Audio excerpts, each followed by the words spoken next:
duas ações que vai dar o que falar nacionalmente. Desse Você é o primeiro pessoal local. Tá fechado? Sim, no coração da lei. Vamos iniciar então a nossa reunião. Um dia chuvoso hoje, né, doutor Pedro Osório? Frio. Com altíssimo quórum. Com altíssimo quórum, né? Nós não conseguimos nos reunir na semana passada. Acredito que agora, nos próximos finais de semana, não teremos problema. Conseguiremos manter a regularidade das nossas reuniões. E a nossa última reunião, estávamos então fazendo uma investigação acerca da ação humana. E antes de examinarmos então a ação humana, nós estávamos ainda tentando colocar em ordem o problema da ação orgânica, porque em verdade, para podermos examinar a ação humana, antes é necessário pormos em ordem os diferentes tipos de ação. E ao pôr em ordem esses diferentes tipos de ação que poderíamos encontrar em todas as estruturas orgânicas, para tentar então identificar as questões relevantes para o nosso debate da ação humana. Então, assim, recapitulando rapidamente o que foi colocado, pelo menos que eu coloquei na última reunião, e que eu gostaria de avançar um pouquinho mais na reunião de hoje, diz respeito então à seguinte constatação: todos os organismos têm ações que são endógenas, que são voltadas então para o próprio organismo, e também tem ações exógenas, que se projetam para fora do organismo. Nestas ações endógenas, que se projetam para o organismo, então, nós podemos classificar essas ações como ações de movimento, ações de sensação e ações orgânicas. São 3 espécies de ações, então. A ação orgânica, ela, do seu ponto de vista endógeno, nós não temos como explicar como ela ocorre, mas percebemos que ela existe. Todos os organismos vivos se reproduzem, se replicam e desenvolvem estruturas que mantêm esse organismo vivo, com perdão da redundância, necessária para explicar a ideia. Então, nós temos ações que são orgânicas. Poderíamos falar, então, da reprodução celular como a primeira ação que podemos constatar nesse âmbito. E depois nós vamos perceber nos organismos vivos ações de movimento. Poderíamos citar, então, como algumas ações de movimento desse organismo vivo, por exemplo, os batimentos cardíacos, que se projetam para dentro do organismo, né? E que esse movimento todo é que vai movimentar o sangue, que vai dar, então, condições para que esse organismo vivo possa movimentar dentro deste organismo determinadas necessidades do próprio organismo, que são buscadas na natureza, das formas que nós conhecemos, alimentação, etc. e tal. E de movimento. E depois nós podemos falar em ação de sensação no organismo vivo, porque o organismo vivo está submetido a um conjunto de sensações que a existência desse organismo impõe a ele. Então, esse organismo, por estar vivo, ele é submetido a sensações que, no ser humano, no caso, um ruído, uma informação luminosa que se projeta para a retina, uma sensação de calor que se projeta para cima desse organismo, é uma ação de sentido, porque ela se projeta sem que esse organismo, então, possa ter qualquer interferência com relação a isso. Então, todas essas sensações endógenas, nós poderíamos depois ainda dividir em voluntárias e involuntárias e mistas, que não tem lá grande necessidade, assim, para explicar depois a mais importante, que é a ação indireta, mas que nós poderíamos dizer, então, assim, ó, que nessa estrutura orgânica tem algumas dessas ações que são involuntárias. O batimento cardíaco, embora algumas filosofias orientais sustentem de que, a depender do nível de desenvolvimento da estrutura orgânica humana, é possível controlar os batimentos cardíacos, mas nós poderíamos aceitar aqui, pelo menos para as nossas considerações, como se fosse uma ação involuntária. Meu coração bate independentemente da minha vontade e quando para de bater, eu morro, né? Então é uma ação involuntária. Independente da minha vontade também. E além da involuntária, nós temos então as ações voluntárias, né? Neste organismo que tem determinadas ações diretas orgânicas, tem algumas que são ações que se projetam para dentro do organismo, mas são ações voluntárias, né? Então, nós poderíamos colocar aí nas ações voluntárias, né? Bom, poderia colocar a respiração. Agora, realmente, eu teria um outro exemplo melhor, mas a respiração ainda não seria perfeita. E depois tem a mista, né? Que são ações que são involuntárias e voluntárias ao mesmo tempo. Por exemplo, o ato respirar, aliás, eu estava trocando. O ato de respirar, ele é uma ação involuntária, porque num determinado momento o meu organismo determina que eu respire, mas eu posso controlar a respiração e, portanto, eu tenho condições assim, a alimentação, o ato de alimentação, o ato de produzir necessidades orgânicas, né, do organismo, né, e assim por diante. Então, depois nas ações, então nós falamos das endógenas, nós temos as exógenas. As exógenas, novamente, nós podemos classificar como de movimento orgânico e de sentido. Qual é a ação indireta? O que é a ação indireta? Aquela que se projeta para fora do organismo. Alguém diz, mas como pode uma ação orgânica se projetar para fora do organismo? A reprodução. Quando o organismo se reproduz, ele se projeta. É uma ação de natureza orgânica que se projeta para fora de si. Alguém poderia dizer, não, mas e a mulher que se projeta para o seu interior? Se projeta para o interior da mulher por um determinado momento, mas depois ela se projeta para fora. Então, é uma ação indireta orgânica. Ação de movimento, que é quando eu movimento meu braço, quando eu movimento a minha boca para produzir sons sonoros. Então, são ações de movimento. E depois tem ações de sentido. A ação de sentido é aquela que tem, então, agora, essa estrutura orgânica tem o propósito de produzir numa outra estrutura orgânica, representação de ideias, de sensações, de sentidos. Então, pelo uso da fala, né, que é o exemplo mais próprio, que é o que eu estou fazendo agora, eu estou produzindo, então, uma ação indireta que se projeta para fora e que tem por propósito produzir numa outra estrutura orgânica a mesma sensação que eu associo nesta reprodução para produzir um processo de comunicação, que esse tópico em si poderia e vai, com toda certeza, ocupar praticamente as próximas 200 reuniões do grupo de estudos, porque eu acho que esse é talvez o ponto mais importante de toda a ação humana e que precisa e que faz parte, então, dos propósitos de um grupo de filosofia, tentar explicar como isso funciona e como isso opera. Bom, nestas ações indiretas, então, que são realmente as mais importantes para o grupo de estudos e que particularmente é desse sentido, então, deve ocupar uma boa parte das nossas reflexões, nós poderíamos ainda classificar essas ações como simples ou mistas. Por que classificar como simples ou mista? Porque tem ação que ela se opera num ato só, pegar um copo. É uma ação orgânica de sentido que tem uma referência entre a estrutura orgânica e um outro objeto. O movimento tem por objeto um outro objeto. Agora, ela pode ser uma ação complexa. Por quê? Porque essa estrutura orgânica pode, então, pegar um copo e colocar numa mesa. Agora, a ação se projeta para um objeto e depois referencia um outro objeto e executa uma segunda ação, que é colocar na mesa. Então, essa é a necessidade de separarmos em ação simples e complexa, porque a fala é uma ação complexa de sentido também. Ela não se projeta num único ato. Não existe uma única comunicação através da fala que se projete num sistema de sentidos, mas ela pode ser a partir de um conjunto de associações dessa ação indireta, então é possível produzir aquilo que nós chamamos de comunicação na sociedade. Pois bem, essa então teria sido a nossa primeira, a minha primeira investigação acerca desse assunto, e que eu escrevi alguma coisa lá, coloquei na página do grupo de estudos no Facebook,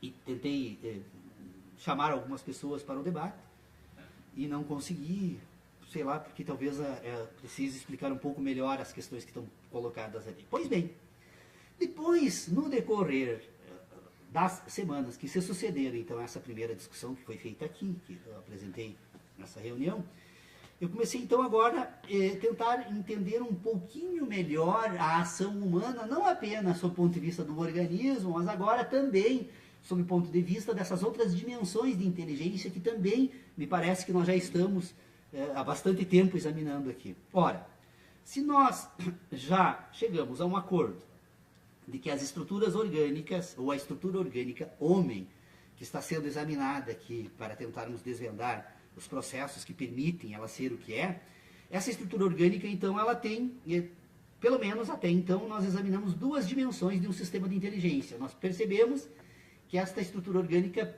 recebe sensações produzidas pelas relações que essa estrutura orgânica tem consigo mesmo e com os demais estruturas ou elementos da natureza que a cercam. Então, essa estrutura é uma estrutura que tem um conjunto de dados que ela precisa organizar para entender como funciona, que nós chamamos então de um conjunto de sensações. Esta estrutura orgânica agora, a partir desta capacidade de receber sensações, ela produz então agora um ambiente sobrenatural. Um ambiente que não é mais... que essa relação deste organismo consigo mesmo e com a natureza é uma relação orgânica decorrente desse processo então endógeno, né, das ações que se processam no organismo.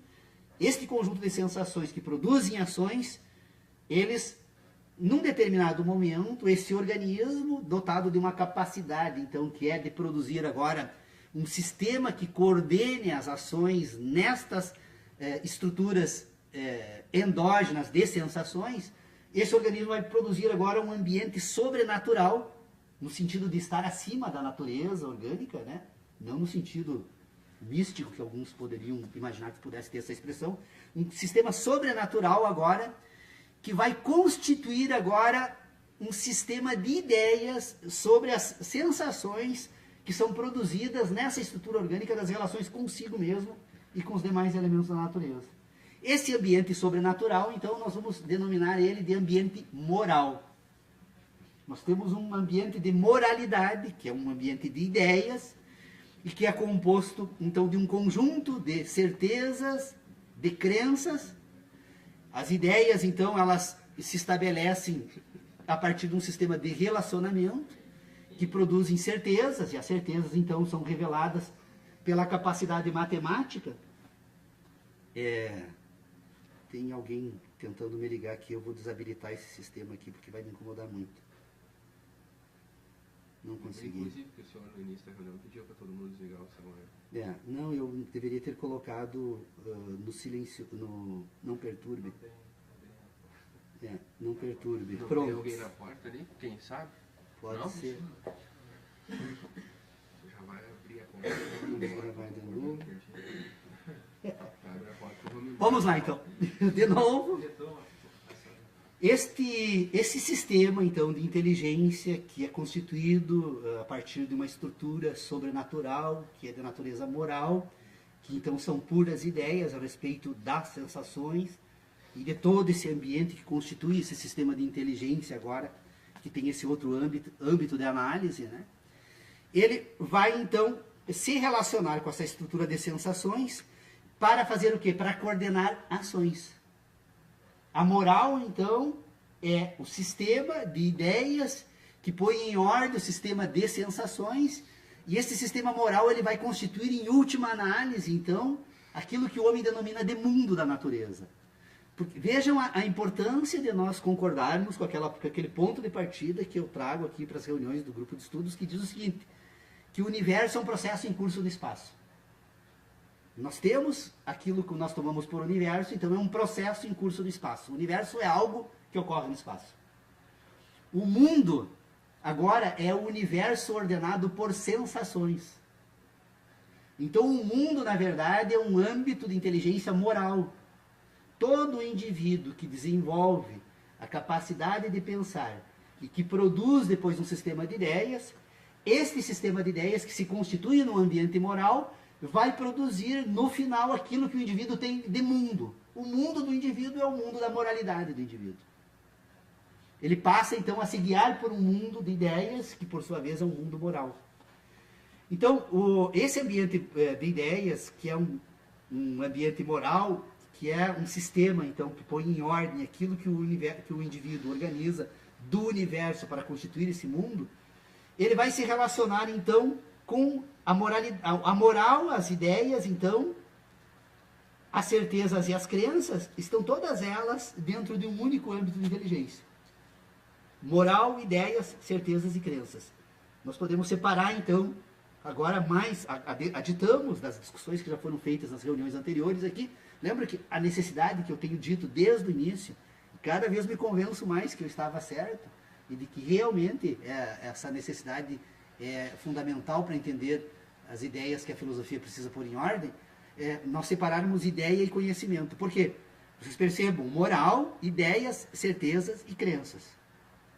Agora, esse indivíduo, essa estrutura orgânica que sente, ela das sensações,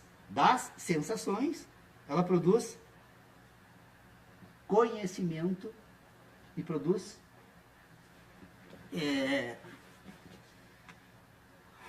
sensação, conhecimento e verdades. Então, as verdades, as ações humanas... Então, se a moral está vinculada a um sistema de ideias, de certezas e crenças, agora as ações estão vinculadas a um sistema de conhecimentos, de sensações e de verdades. Então, percebam que as ações humanas, elas são coordenadas, elas são ordenadas por aquilo que aquela estrutura orgânica tem por verdade, por conhecimento e por sensação. Então, nós agora separamos, ampliamos o âmbito do conhecimento, das ideias e conhecimento. Ora, se a ideia é resultado, todo conhecimento tem origem nas sensações, é um acordo que nós já chegamos aqui também, se todos os conhecimentos têm origem nas sensações, todo conhecimento, então, tem certeza naquilo que produz as verdades do homem. E todas as verdades produzidas no homem, que são frutos dos seus conhecimentos, das suas sensações, vão coordenar as suas ações. Ora, a concordância entre as ações, então, dessa estrutura orgânica e as sensações dessa estrutura orgânica, nós vamos denominar, então, agora, do ambiente de... como é que chamariam a nirvana aí dos budistas, né? De equilíbrio, Sim, seria nirvana. De estabelecimento, assim, toda vez que todo esse ambiente, né, das ações, das verdades, do conhecimento e das sensações se coordenam, né, nós temos uma estrutura orgânica, então, que está em perfeita harmonia. É essa palavra que eu gostaria de utilizar. Então, nós temos um mundo das ações e nós temos um mundo da moral. Alguém me perguntaria, bom, Paulo, mas o que significa, então, agora, se nós conseguimos aditar, então? Nós estamos avançando. Veja que agora nós estamos constituindo institutos que servem à política e que servem agora, então, à ampliação dessas nossas investigações para darmos, então, os passos adiante com relação à ação. Nós estamos constituindo agora, ampliando ou trazer a moral, então, para o ambiente das nossas ideias, né, e as ações. E aonde entra a ética? A ética é orientada para as ações. Sempre que nós falarmos de qualquer assunto que diga respeito à ética, a ética é aquela que coordena as ações humanas. Então, a ética está situada no ambiente das ações humanas, neste agora processo indireto de ação, que é aquele que nós vamos estudar. Se essa primeira parte da estrutura orgânica, né, das ações humanas está voltada para as relações endógenas, essa agora está voltada para as ações exógenas, para aquelas que se projetam para fora do organismo. A ética vai ser a coordenadora agora nesse ambiente, então, que reúne as ideias e que reúne as ações humanas. Nós temos agora um novo ambiente, que é o da ética, que vai coordenar as ações indiretas. A ética, então, é um instrumento das ações indiretas do indivíduo. Por quê? Porque ela se projeta agora para os outros indivíduos e para a natureza onde ele vive. Então, a ética não é apenas em relação à ação humana em face dos outros indivíduos, mas a ação humana em face da natureza, do planeta e de todas aquilo que se projeta para fora dele. A ética da comunicação, da fala, né? Então, vocês percebam quanto é possível harmonizar um pouco mais esse nosso ambiente de ideias aí para levarmos adiante os nossos estudos. Porque eu acho que eu estava depois, só para... Então, vamos lá, eu achei que eu ia te provocar, Leonardo, não, confesso. Essa semana eu ia colocar, mas cadê o Leonardo? Porque eu fiz uma série de posts ali também para você no Facebook, né? E você simplesmente se manteve silente. Eu digo, ou o Leonardo não é mais o mesmo Leonardo, ou ele está concordando comigo. Bom, aí realmente eu consegui um milagre. Daí eu disse agora há pouco pro TS ali, eu disse, aproveita agora que eu vou olhar a porta, que eu vou ir embora. Né? São essas as minhas novas ideias. Eu estava examinando a questão da família, né? Porque, na verdade, depois, se nós vamos estudar a ação humana, nós vamos ter que estudar a família, a sociedade e o Estado, né? Acho que são 3 âmbitos de organização das ações humanas. A família, o que nós temos, o que estrutura a existência da família? O dever de solidariedade, de ajuda mútua incondicional. Como a família compartilha estruturas orgânicas, a família tende, né, a defender-se mutuamente. Na sociedade, esse ambiente se projeta agora para um ambiente cultural e moral. Enquanto que a família é uma necessidade orgânica, na sociedade o dever de solidariedade agora é uma necessidade moral. Viu, Paulo? Ideias. O que eu Vai ficar prometo muito pra legal. ti, que quando tu falava que chegou na questão ética ali, é que eu prometo pra ti te trazer uma coisa que assim, ó, quando tu falava eu não consegui colocar essa ética em nenhuma das 3 vertentes mais comuns, assim. Eu acho que a gente tem uma outra possibilidade de pensar ela. Vamos lá. Tá? Seriam 4, né? A teleológica, de princípio, a utilitarista e a científica, né? E Eu não conheço essas tu teorias. tá propondo um novo caminho. Não, Sim, eu não vejo como algo, eu acho que eu não consegui, por todo me parece que eu estou só tentando entender, eu ainda não propus Não, nada. mas é interessante, sim. É a ética como mediadora, sabe? E porque tu pega a kantiana, tá dada, tu pega a aristotélica, tá dada, né? A teleológica lá do fim, de princípio, daí tu pega a científica, que tem os Sanches Vasquez ali, que né, tentou transformar a ética em ciência, e praticamente isso é impossível, né? E a utilitarista. E eu não vejo essa aí, talvez a gente consiga aí propor uma quinta emenda ética aí no. Que, Para mim a ética, ela, na verdade, Eu tava é o analisando pressuposto. aqui, desculpa pegar o gancho ali, mas eu estava pensando aqui,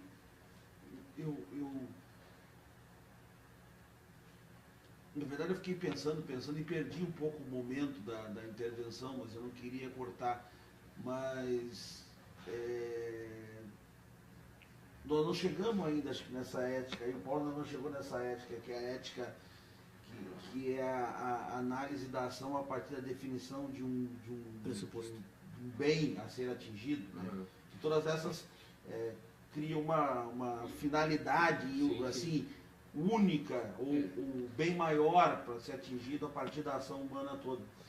Eu fiquei com uma necessidade de entender não, mas eu gostei muito do discurso, mas teve um momento ali que agora isso aqui tem uma coisinha ali que eu não consegui ver, que é a mediação entre o momento da moral e o momento da ação humana. Não que isso não seja possível, acho que isso é possível. Sim, mas assim, ó, só der só um aspas, se tu pegar todos os conceitos de ética, ninguém propõe a ética como mediaças. Não, sim. Né? A ética ela já vem, ela está dada, qualquer uma. Então, dizendo assim, se abre a possibilidade de se pensar a ética como essa mediação. Ela que talvez aí tu chegue nesse entendimento universal dela. É a partir de uma compreensão de alguns preceitos morais estabelecidos que você direciona. Porque tu vê a ética kantiana ali, tu entende ela maravilhosamente bem, mas daí tu vai dizer assim, tá, mas e qual é esses princípios morais, quem é que vai dar a eles? Né? Quem é que vai dar a eles? E quais seriam eles? Como é que se Tudo estabelece? bem, mas quem é que estabelece essa universalidade desses códigos morais que Mas aí voltamos para aquele negócio que o não Paulo tem está nada a ver, insistindo. É um pressuposto da família e sociedade. Você tem que partir de um mas dever. daí tem as Mas crenças, por exemplo, quando a assim, gente ó, analisa quando a defesa sociedade, mútua, acho que a gente está mais chegando na Defesa de defesa coletividade. mútua. A família é incondicional. A família, a defesa é mútua e incondicional. Sempre que a família Eu for acho que quando atingida, chegar na família, tem o ele dever de já defesa está mútua. analisando estruturas políticas mínimas. Quando falha a defesa mútua na família, a família toda falha.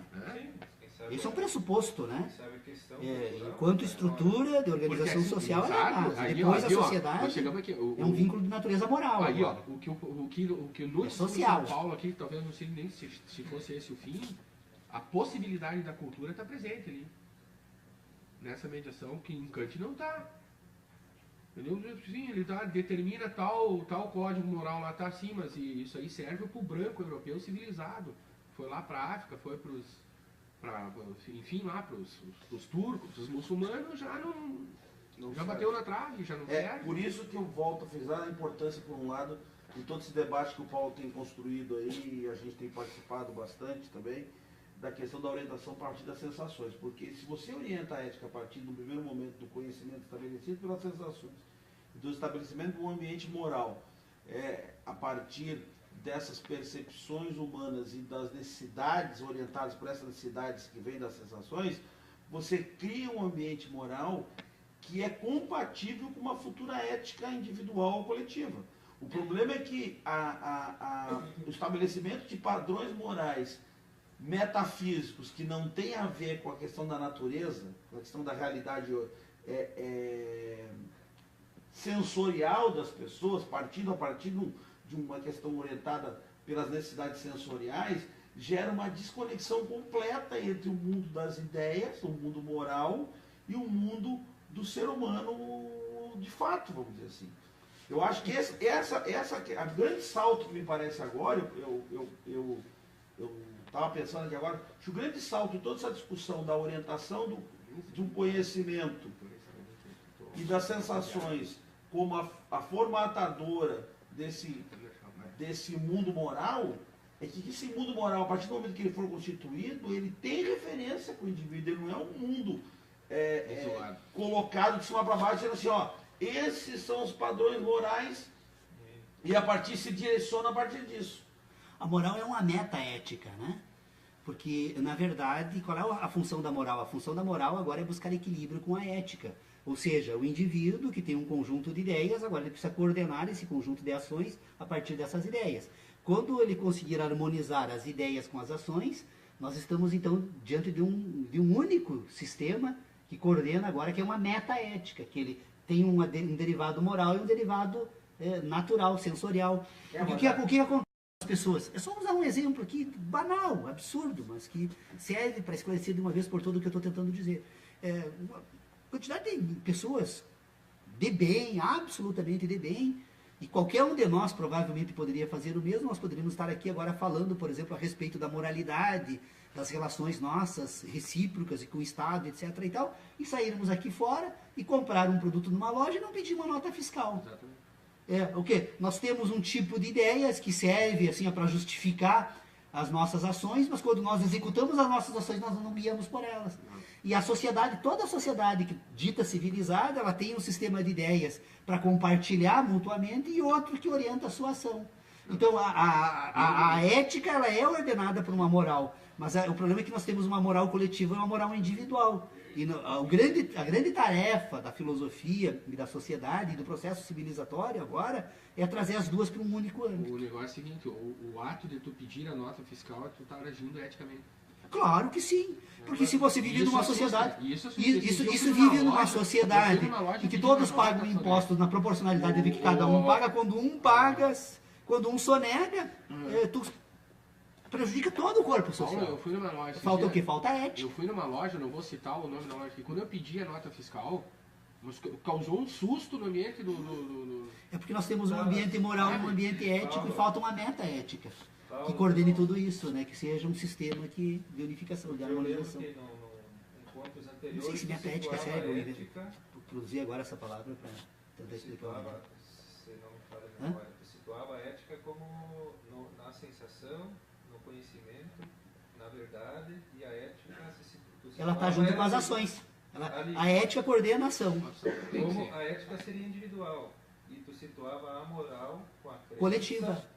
Sim, sim. Essa é a possibilidade. A ética não existe uma ética coletiva. A ética é do indivíduo. A moral que é coletiva. Vocês vejam, a certeza... Não. As certezas são universais, as crenças coletivas e as verdades individuais. Mas a ética ela tem que ser válida para todos. Né? Nas verdades. A ética está na verdade. Por isso que ela é individual.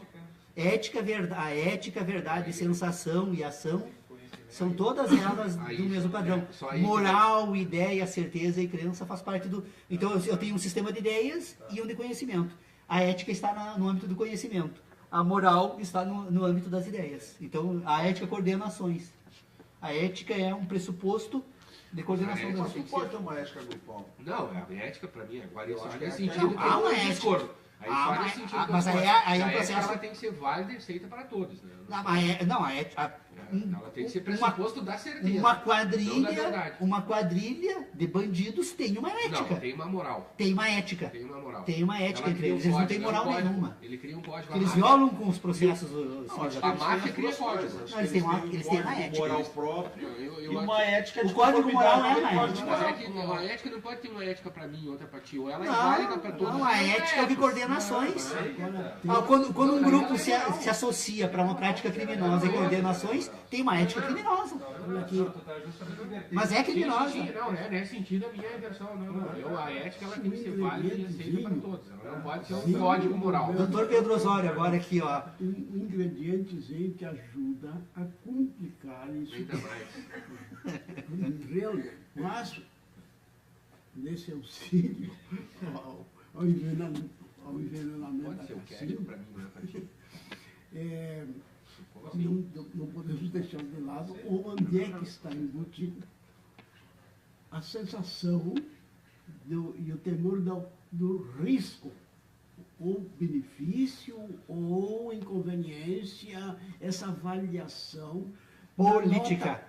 Entra aí agora a política. Na nota fiscal. É, a política. Na nota fiscal, o comprador, o cidadão que sai pela rua, né, com um pacote debaixo do braço, ou com até sem embrulho, se ele não tiver a nota fiscal, ele pode ser confundido imediatamente com alguém que andou também lá naquela exposição e saiu com algumas peças, né, sem pagar o devido preço.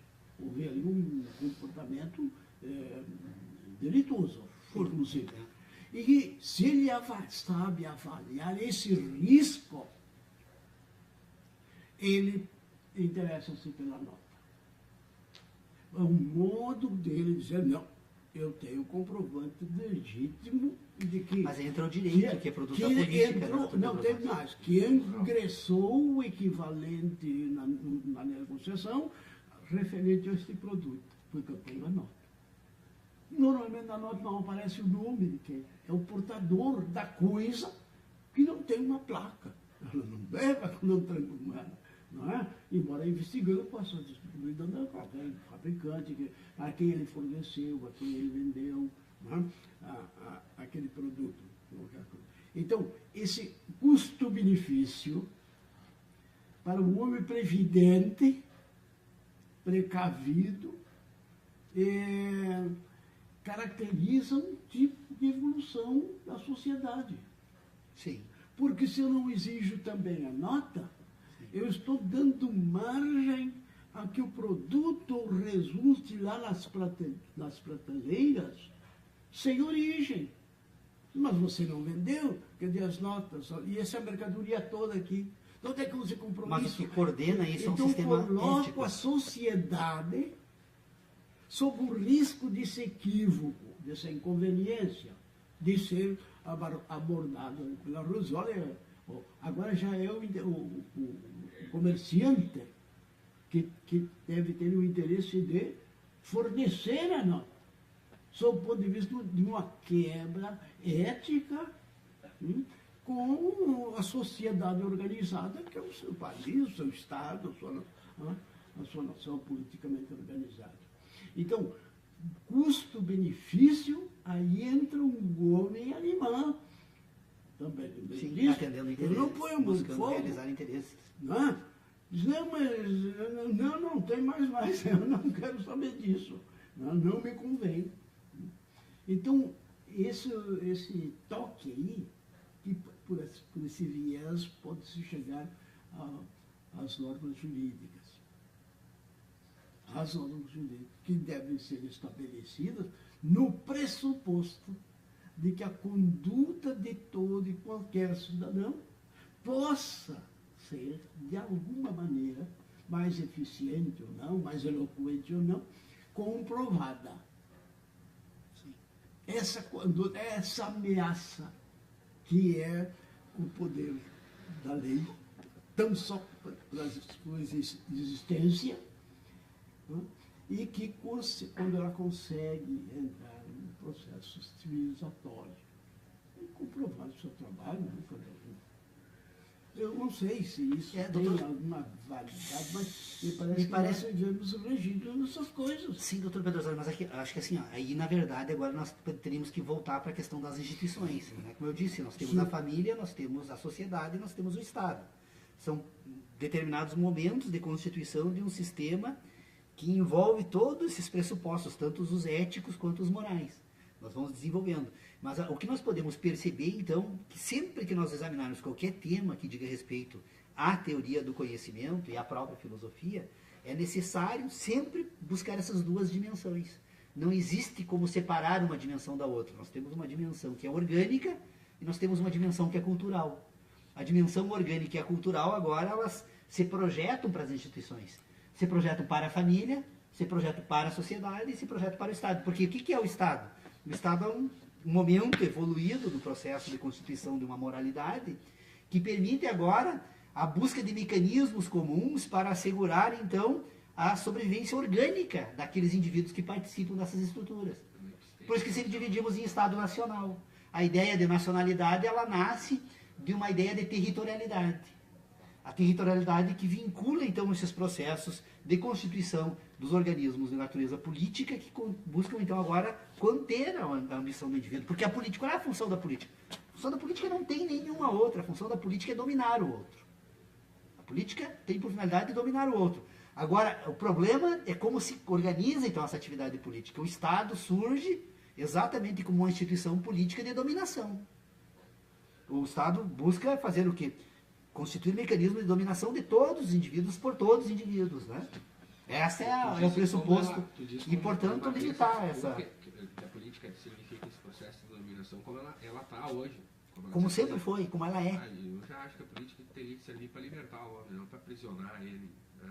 Bom, o problema é uma coisa é a política, uma coisa é o uso da política. Uma coisa que os gregos faziam, Paulo. Quando os gregos pensavam a política diferente de nós hoje, né? Sim. Inclusive eles determinaram o pensamento ocidental e eles criaram o pontapé lá, filosofia, democracia e tal, uma série de coisas.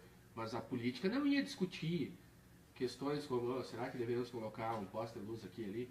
Os caras iam para a água, para a praça, discutir a política para falar sobre a felicidade, sobre o amor, sobre a vida. Tu veja como eles entendiam a política.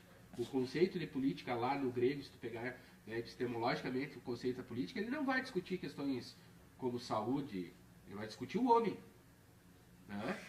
É que, e daí, verdade... no decorrer do tempo, a civilização ocidental se apropriou do termo e tal, do uso dele, e a gente tem a política hoje como uma forma de dominar, né? Mas o Estado moderno, ele se constitui enquanto razão civilizada exatamente na medida em que o homem sai da praça pública e delega para a racionalidade as atividades que era da praça pública. Pra mim, a praça pública que tinha uma função inicial, que era de julgar, julgava tudo. Viu, Paulo? Ela agora abre mão desse papel para a razão. Eu não discordo de ti que a política tem esse pressuposto hoje, mas eu digo assim, como ciência... A política é isso. Tá, como ciência, como ideia, né? A política é a arte de dominar o outro. Agora, ela não tem como... essa liberdade. O problema é qual é o fim que nós queremos da política. Isso é uma outra coisa. Bom, aí agora é uma política orientada pela ética e pela moral. Uma política orientada pela ética e a moral é uma coisa. A política como instituição, não tem como separar. Aí nós temos um cientista político. Tem três coisas que a gente tinha que avaliar assim, nessa discussão.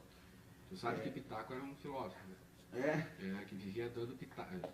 Eu vem disso, ele só se apropriava do ideário dos outros, então ele só dava pitaco. Vai saber se não é uma boa ideia isso, né? Que aí tu não se compromete, mas também participa, né? Pitaco era esse cara.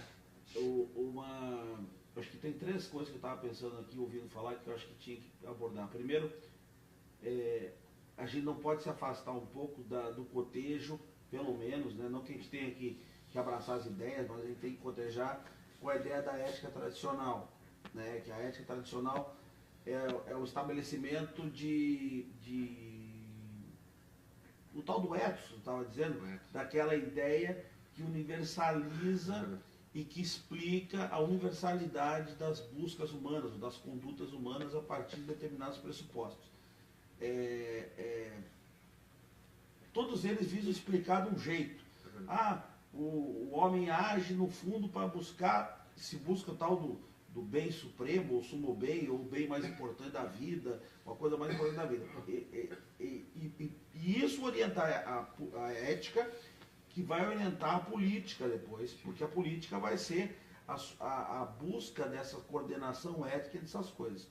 E outra coisa que eu quero deixar no debate, que eu vou falar daqui a pouco que eu penso, a gente não pode confundir a política com o exercício do poder. Porque a política obviamente constitui o poder. E o poder ele é exercido. E nesse exercício do poder, eu não tenho dúvida que a função do exercício do poder não digo dominar, mas submeter, entre aspas, o grupo a uma elaboração teórica ou prática que tem hegemonia no momento. Então a ideia da hegemonia na política contemporânea ou moderna é quase que absoluta. Lá no grego, lá falar política já está a polis incluída nela. Né? Não, Polis, a ideia do grego é diferente, porque a ideia do grego vem da questão da união da polis, do debate sobre as coisas da cidade, e também por essa discussão. Mas não há dúvida que há um exercício da política e um exercício do poder na política. São duas coisas diferentes. Volto lá para Hobbes, por exemplo, que foi um dos caras que eu estudei e que é um dos responsáveis pela construção do Estado moderno, a ideia do Estado moderno. Qual era a ideia de Hobbes em relação à construção da política? O do Estado, que seria o ente materializador ou incorporador deste poder ou desta questão trazida a partir de uma necessidade política. Qual é a necessidade política? Os homens precisam se organizar porque a vida sem organização política impede nós de evoluirmos, nós de construirmos, nós de estudarmos, nós de vivermos em segurança. Essa é a ideia do Hobbes.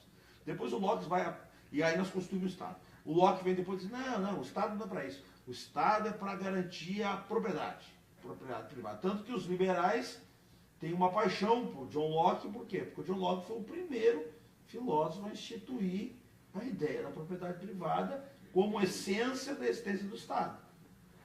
Né? E aí nós temos aqueles pensamentos que vão, cada um deles trazendo uma noção. O que eu acho interessante nesse debate nosso é o seguinte, primeiro, nós não vamos atropelar, porque tem umas coisas muito importantes trazidas pelo Paulo aí, que eu acho que a gente tem que esmiuçar. Qual é a ideia? A ideia não de uma ética generalizada, se é que isso é possível, porque outra discussão nós temos que fazer também é o seguinte, é possível a gente pensar a ética como uma ética universal?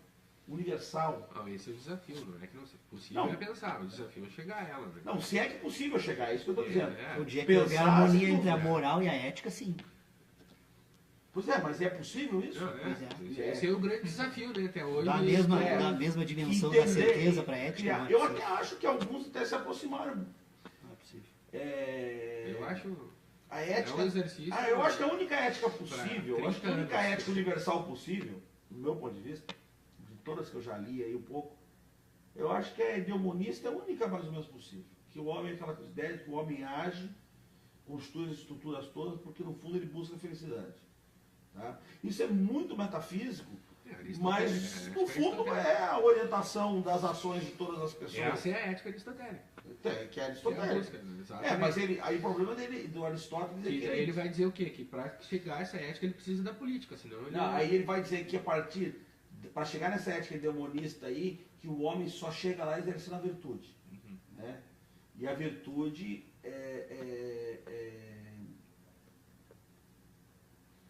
Mas aí que tá... E aí que está o ponto, o calcanhar de Aquiles. Eu acho que nós poderíamos voltar para aquela divisão feita ali por David Hume. Eu acho que, na verdade, o ponto de partida desse debate tem que ser ali. Exatamente, é a questão de que o ser humano é orientado pela ação. Né?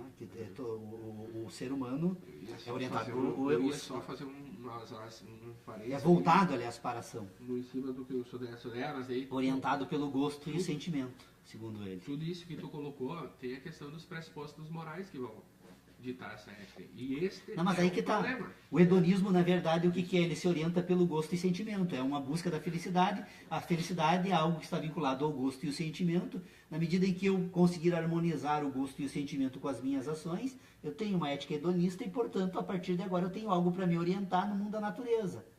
O problema é que essa relação pura, ela muitas vezes pode entrar em conflito com essa mesma necessidade de um outro indivíduo. E nós não conseguimos harmonizar. Que tu bota aí. Eu gosto dessa ideia aí. Pois é. Porque na verdade Epicuro foi o primeiro que trouxe essa possibilidade que o Paulo está falando aí. Porque na verdade você vai trabalhar com o quê? Você vai trabalhar com um sistema que está orientado.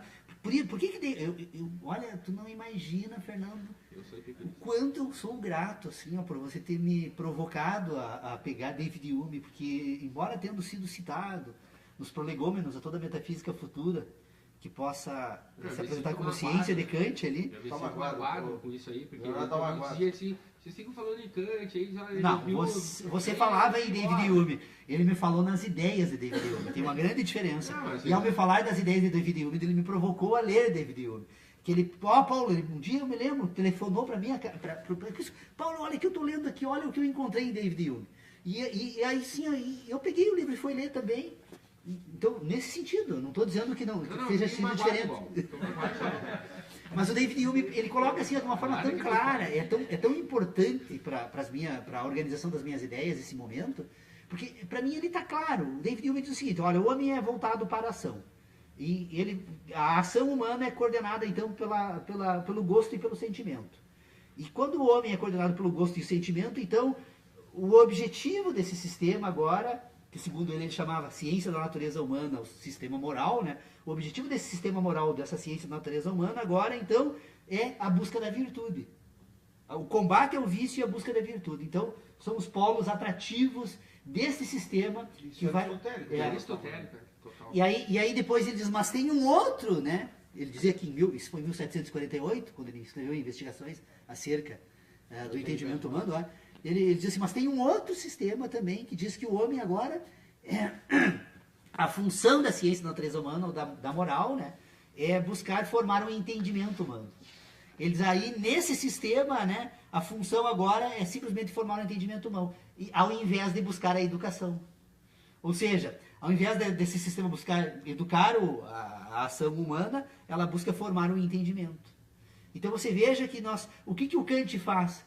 O Kant rompe com percebendo essa distinção, o Kant deixa todo para fora a discussão sobre a virtude, é um desafio, né? E sobre as sensações, o gosto e o sentimento, para trabalhar o quê? Para trabalhar agora a formação do entendimento. Aqui eu já falei, não estava... Os racionalistas, segundo ele, eles exigem que você aprove ou reprove a tudo, né? Eles querem essa grande... O método do racionalismo agora é exigir, né, que você aprove ou reprove. Exigem que você aprove ou reprove toda a ação. E que ele diz, espera aí um pouquinho, a frase agora não está me surgindo, mas ele diz que a função do racionalismo agora é submeter à aprovação. Buscar juízos binários de sim e não. Sim, não, De aprovação. Então se constrói um sistema racional em detrimento de um sistema voltado para as ações. Ou seja, você abandona. Olha como essas duas ideias se encaixam perfeitamente na organização das que eu trago aqui. Nós temos então esse primeiro momento do David Hume, aquele voltado para a verdade, para a sensação, para a ação e para o conhecimento. Então todo o sistema de David Hume primeiro você volta para isso. Todo o sistema segundo de David Hume volta para o quê? Para a moral, para as ideias, para as certezas e para as crenças. Então nós temos abandono ao natural para o sobrenatural. Nós temos um ambiente natural e um sobrenatural. O que o Kant faz agora é organizar o sobrenatural humano. Por isso a crítica da razão pura. Essa é a razão do título da obra, né? E na organização desse ambiente sobrenatural ele vai organizar o quê? Então uma moral. E é onde ele faz isso? Na crítica da razão prática. Então, o Kant faz uma escolha, inaugura uma nova época, iniciada lá com Descartes, no discurso sobre o método, quando ele provoca essa reflexão sobre a possibilidade do indivíduo ter certeza sobre os seus conhecimentos. Por que ele não pode ter certeza sobre os seus conhecimentos? Porque estão em âmbitos diferentes. A certeza está num âmbito e o conhecimento está no outro. E o que o Descartes descobre? Que não é possível. Por quê? Porque um é um, o outro é o outro. Como que pode ter certeza de conhecimento se conhecimento e ideias são temas completamente diferentes, de âmbitos diferentes? As ideias são o quê? São Eles até representações se de relacionam, conhecimento. mas estão em ambos diferentes. Então vocês vejam assim, ó. O que Descartes fez foi dizer... Ó, mar vermelho aqui, ó. Se abriu o mar vermelho aqui, separando dois universos completamente Chamamos distintos. Moisés para conversa. O que Descartes deixou... Modestamente. O que Descartes, Muita modéstia, vocês me desculpem, mas O que Descartes deixou... tá aberto. O que Descartes deixou... pra Legal, nós né? Como, Muito legal. Estou muito feliz com essas minhas reflexões. como legado para a filosofia é que uma coisa é uma coisa, outra coisa O é que, outra o que coisa. Descartes deixou, o que Descartes deixou para a filosofia foi um livro. E esse livro eu levei 30 dias, a Irene é testemunha, o Lucas não sei se lembra, nós estávamos em Bombinhas. Eu levava pegar todas as manhãs esse livro, lia ele e saía caminhar o dia inteiro para pensar, até que um dia eu me dei por conta, mas o que esse cara quer realmente? E realmente, a grande questão, escrevi ali o ambiente sintético da ciência que ninguém entendeu, e talvez ninguém nunca vai entender. Porque é um texto que só eu tenho condições de entender, porque é resultado de um Das tuas processo verdades. das minhas reflexões. Não tem como passar adiante isso, né?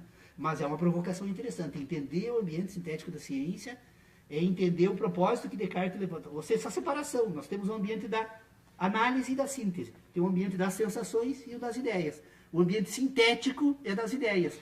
O ambiente analítico é das sensações. Quando eu analiso, eu tenho sensações. Quando eu sintetizo, eu tenho ideias. Eu tenho que separar esses dois ambientes. E aí o David Hume já faz.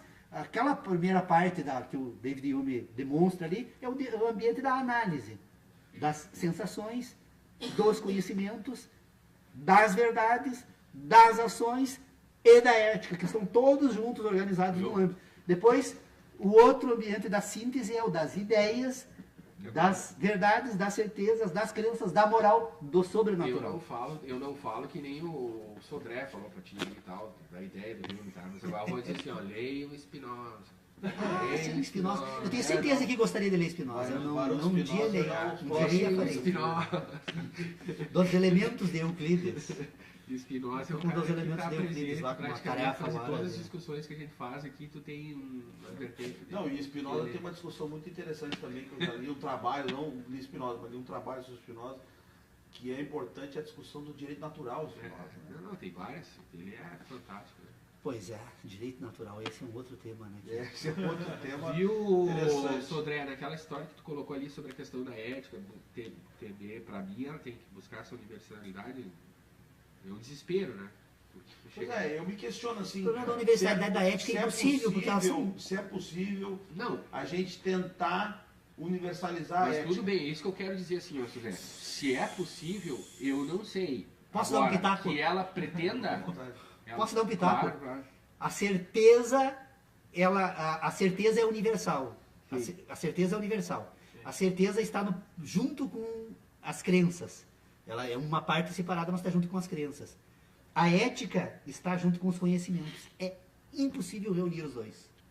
Não, mas a ética também está ali. Não, a ética está no plano da natureza. A ética tu separa. A certeza está no plano das ideias. A ética Tu não tem que como estar- universalizar a por isso natureza. que esse é o grande, esse é o Porque ela é grande sempre desafio. particular. Esse é o grande desafio do filósofo. Eu acho até que que ela tá nos dois. Não tá?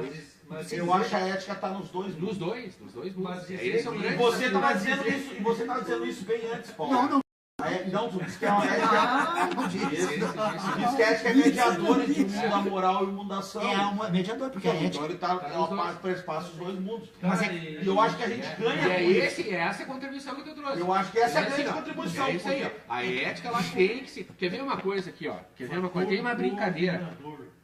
É o fator coordenador. É. Então ela tá nos dois. Eu acho que o grande salto da ética seria isso aí. Claro, mas assim, ó, Possível. pra mim, não, eu sei que os irmãos tarefa, pelo amor de Deus, né? Não, mas o Paulo dizer que ela é individual, não é uma universalidade? Não. Não. Não, uma É relativização, individual. Aí uma vai ter relativização absoluta, né? A única universalidade que nós Absoluta. temos é a universalidade das ideias matemáticas, que se projetam e se apresentam na matemática e na geometria pura. Por isso A que- única universalidade, portanto, é a única constitutiva de um ambiente de certeza e é a única que se estabelece dessa Por única isso forma que de todos os na ambientes. crítica da razão prática, eu Então, acho que o Kant, pra mim, foi o que não mais existe se esse- aproximou do... pra mim, a ética kantiana é a mais... Para mim, a crítica da razão prática é um tratado de moral. sabe? Mais, É um tratado de natureza moral. mais próxima do entendimento ético. Tem a brincadeira, né? Não sei se o tratado moral dele está ali, o tratado moral está na metafísica. Na metafísica. Introdução à metafísica Na dos introdução. costumes. É. Na introdução à metafísica dos costumes. É ali que ele traz as ideias morais dele. Ali é que ele se arrepende do que ele fez na pura.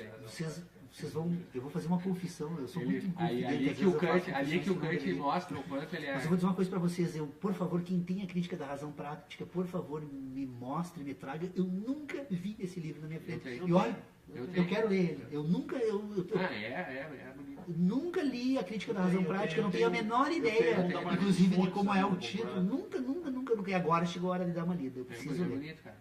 Eu preciso ler. É um livro belíssimo. Eu tenho em alemão, inclusive. Viu? Autografado pelo Cantinho. Agora tu vai ter que fazer um inventário, um advogado de Os garantia. filósofos acham, os estudiosos de filosofia acham que tem que ler o livro no original, né? Ah, mas isso aí é papo intelectual, tem que dar um tundão nesses caras que falam. Porque daí tu tá proibindo o conhecimento, pra quem não tem o conhecimento da língua vai ficar... Não, eles vai acham que o ficar ideal ligado. seria ler o original por causa das Isso aí expressões. Viu? isso. Isso E a é tradução, papo o risco da intelectual. tradução. O sentido, né? Pode mudar completamente. Não, o sentido, porque Não, as não, palavras, pode elas expressam ter sentidos ideias diferentes, mas e mudar as não ideias muda. expressam sentido. Eu discuto a ética kantiana Traduziu é uma nova obra. com um cara que fala espanhol, com um que fala inglês, com um que fala alemão, com um que fala francês, todo mundo vai entender do mesmo jeito que na língua mãe. É que, na verdade, a tradução é uma nova obra, não é mais a mesma obra. Não, tudo bem, Paulo. Porque a palavra ela expressa a ideia expressa Viu? sentido, o sentido é o resultado de sensação, portanto, se você mudou a palavra, você mudou todo o pressuposto relacional do sistema. Mas Isso já aí, que vocês colocaram em isso aí é um pauta- pensamento neofascista burguês. Querer que o conhecimento se torne ou dentro da língua, ou tu tem que ter dinheiro para entender a língua do cara. Entende? Então tu tá pressupondo o conhecimento para quem? Porque para 1% da humanidade? Bueno, Eu acredito que o. Olha aí. doutor Pedro Osório, apazigua Viu, Sodré, tem a brincadeira. apazigua, usa Deixa eu sua só fazer um parênteses aqui, autoridade. professor, só um parênteses. Tem uma brincadeira. Diga. Tem uma brincadeira da ética, né? Que tem as duas vertentes, mas, sei lá, as que mais tiveram seguidores, ou as que mais foram felizes, a aristotélica e a kantiana. E a utilitarista também. Não, mas a utilitarista é mais moderna e tal, né? Já vem aqui, mas estou dizendo essas duas éticas que nortearam os outros, né? Ou tu vai para o lado kantiano ou tu vai para o lado aristotélico, ou para o fim ou para o princípio, né? Que é a brincadeira que é boa, é a brincadeira do Robin Hood, né? Para entender as duas bem e a gente amarrar elas e saber o que uma quer e o que a outra. Né? Se o Robin Hood foge e bate na casa do Kant e se esconde embaixo da cama. Aí veio o xerife lá, nossa, embaixo lá, seu Kant, o Robin Hood está aí, sim, está lá embaixo da cama. Né? Mesmo tudo que Robin Hood representa. Aí se ele foge e bate na casa do Aristóteles, o xerife vem lá quando bate lá, senhor Aristóteles, o Kant está aí? Não viu o Kant aqui. O que define? Para o Aristóteles, a ação do Robin Hood visa um bem maior, ou seja, ele rouba dos poderosos, do que exploram para dar lá pro... Então tudo bem, ele é um sujeito moral, a ação dele visa um fim. E se ele bate e foge pra minha casa, o que tu acha que eu faço? Pá, quer dizer, eu não sei, não tenho nem a mínima ideia o que tu vai dizer para ele. Tu, como advogado, tu vai... Não, tu vai... Viu? Quem é Robin Hood? Tem certeza que eles existem? Viu, não? Aí eu ia dizer o seguinte, ó, tu como advogado... Tem certeza? Tu como advogado, tem que dizer pro Robin Hood dizer o seguinte. Tem um mandado dele. O negócio é o seguinte. O senhor tem Como é que estamos financeiramente para me entender? Se fosse o Beta, ia chamar, peraí, vou chamar as pessoas que estão ali para ver o que elas vão dizer sobre O que elas vão dizer sobre respeito? a questão da ética utilitarista. né? Isso. Ah, então, assim, as duas, né, são ali as coisas. Por exemplo, o Kant não interessa o que o Robin Hood pegou, tirou dos que exploram para... é roubo é roubo, amigo. E roubo tem que ser penalizado, né? Ponto final. Tem que ser julgado. Eu acho que você está fazendo uma injustiça porque Kant não está aqui para se defender. E eu não tenho certeza Mas isso que ele faria esse isso. exemplo é legal. Esse exemplo é legal porque ele mostra assim a questão da... a ética de Kant é uma ética absoluta no sentido assim, de não abrir exceções. Não, de princípio. Porque os princípios são aqueles e tá na interessa, ação. não tem... Ação primeira ali que move qualquer ação moral, ela tem que ter um princípio que a fundamenta. É o que ele vai dizer, né? Haja de tal forma, que todas categórico, né? que todas as suas ações se tornem uma máxima universal. Então esse ali está na prática, isso está na prática. A ideia ali, né? Que nem pegar lá Maquiavel dizer, os vídeos ficam bem que ele nunca escreveu nem no livro, nem em lugar nenhum, né? Então a gente falar isso aí sobre o... Mas isso está no livro, né? Na prática. Haja de tal forma que todas as suas ações se transformem numa máxima universal. A reprodução. Quando o organismo se reproduz, ele se projeta, é uma ação de natureza orgânica que se projeta para fora de si. Alguém poderia dizer, não, mas e a mulher que se projeta para o seu interior? Se projeta para o interior da mulher por um determinado momento, mas depois ela se projeta para fora. Então é uma ação indireta orgânica. Ação de movimento, que é quando eu movimento meu braço, quando eu movimento a minha boca para produzir sons sonoros.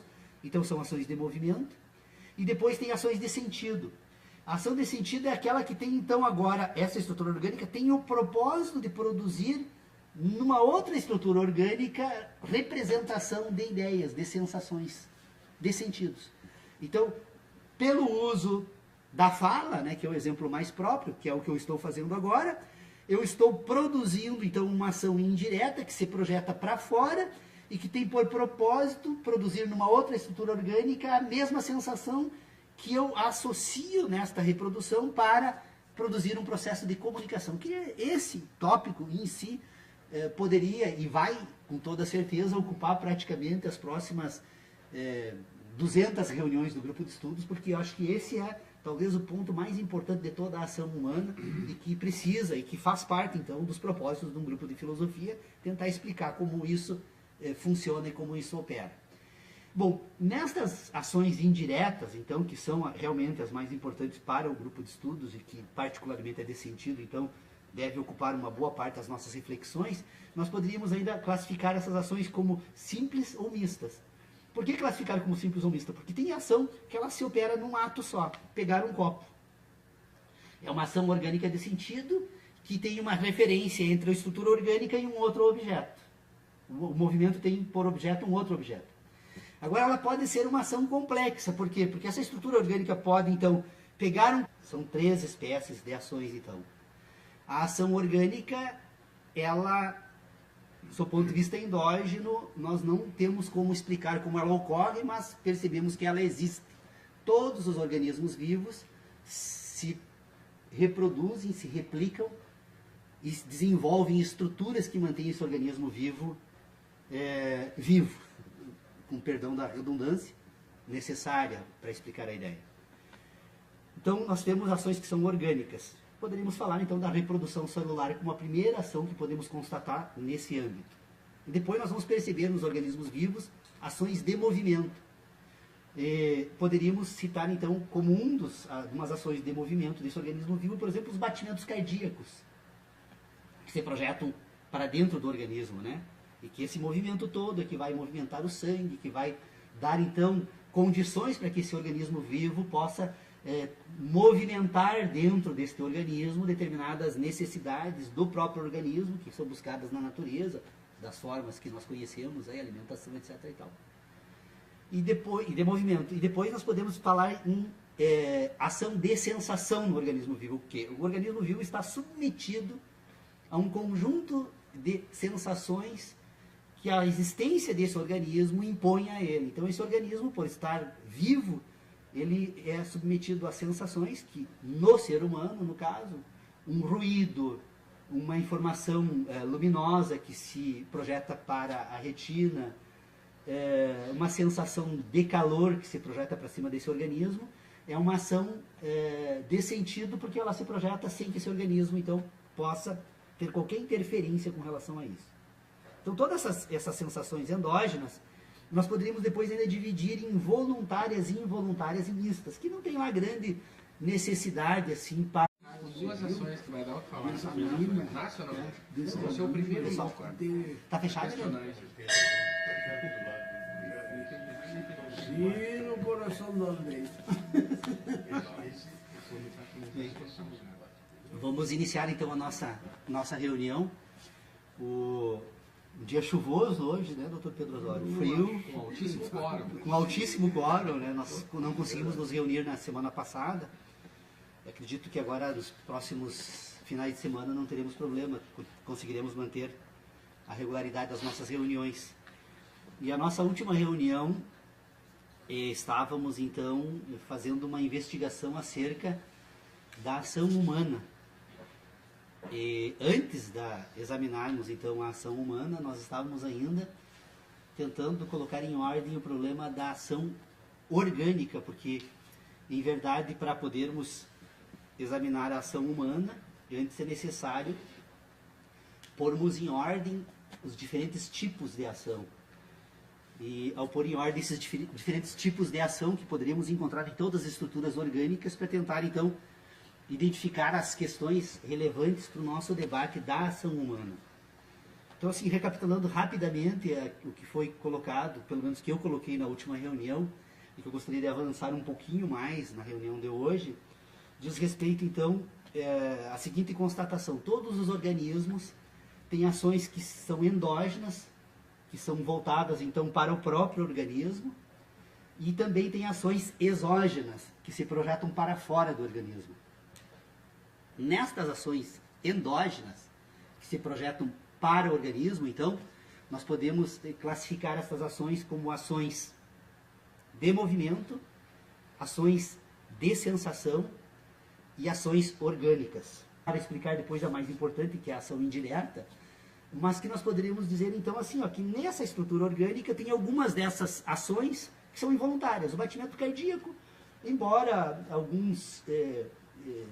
algumas filosofias orientais sustentem de que, a depender do nível de desenvolvimento da estrutura orgânica humana, é possível controlar os batimentos cardíacos, mas nós poderíamos aceitar aqui, pelo menos para as nossas considerações, como se fosse uma ação involuntária. Meu coração bate independentemente da minha vontade, e quando para de bater, eu morro, né? Então é uma ação involuntária. Independente da minha vontade também. E além da involuntária, nós temos então as ações voluntárias, né? Neste organismo que tem determinadas ações diretas orgânicas, tem algumas que são ações que se projetam para dentro do organismo, mas são ações voluntárias, né? Então, nós poderíamos colocar aí nas ações voluntárias, né?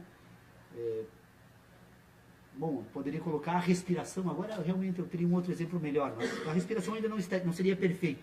E depois tem a mista, né, que são ações que são involuntárias e voluntárias ao mesmo tempo. Por exemplo, o ato respirar, aliás, eu estava trocando. O ato de respirar, ele é uma ação involuntária, porque num determinado momento o meu organismo determina que eu respire, mas eu posso controlar a respiração. E, portanto, eu tenho condições, assim, a alimentação, o ato de alimentação, o ato de produzir necessidades orgânicas, né, do organismo, né, e assim por diante. Então, depois nas ações, então se nós falamos das endógenas, nós temos as exógenas. As exógenas, novamente, nós podemos classificar como de movimento orgânico e de sentido. Qual é a ação indireta? O que é a ação indireta? Aquela que se projeta para fora do organismo. Alguém diz, mas como pode uma ação orgânica se projetar para fora do organismo? Copo e colocar numa mesa. Agora, a ação se projeta para um objeto e depois referencia um outro objeto e executa uma segunda ação, que é colocar na mesa. Então, essa é a necessidade de separarmos em ação simples e complexa, porque a fala é uma ação complexa de sentido também. Ela não se projeta num único ato. Não existe uma única comunicação através da fala que se projete num sistema de sentidos, mas ela pode ser a partir de um conjunto de associações dessa ação indireta, então é possível produzir aquilo que nós chamamos de comunicação na sociedade. Pois bem, essa então teria sido a nossa primeira, a minha primeira investigação acerca desse assunto, e que eu escrevi alguma coisa lá, coloquei na página do grupo de estudos no Facebook, e tentei chamar algumas pessoas para o debate, e não consegui, sei lá, porque talvez precise explicar um pouco melhor as questões que estão colocadas ali. Pois bem, depois, no decorrer das semanas que se sucederam, então, essa primeira discussão que foi feita aqui, que eu apresentei nessa reunião, eu comecei então agora a tentar entender um pouquinho melhor a ação humana, não apenas sob o ponto de vista do organismo, mas agora também sob o ponto de vista dessas outras dimensões de inteligência que também me parece que nós já estamos há bastante tempo examinando aqui. Ora, se nós já chegamos a um acordo de que as estruturas orgânicas, ou a estrutura orgânica homem, que está sendo examinada aqui para tentarmos desvendar os processos que permitem ela ser o que é, essa estrutura orgânica, então, ela tem, pelo menos até então, nós examinamos duas dimensões de um sistema de inteligência. Nós percebemos que esta estrutura orgânica recebe sensações produzidas pelas relações que essa estrutura orgânica tem consigo mesmo e com as demais estruturas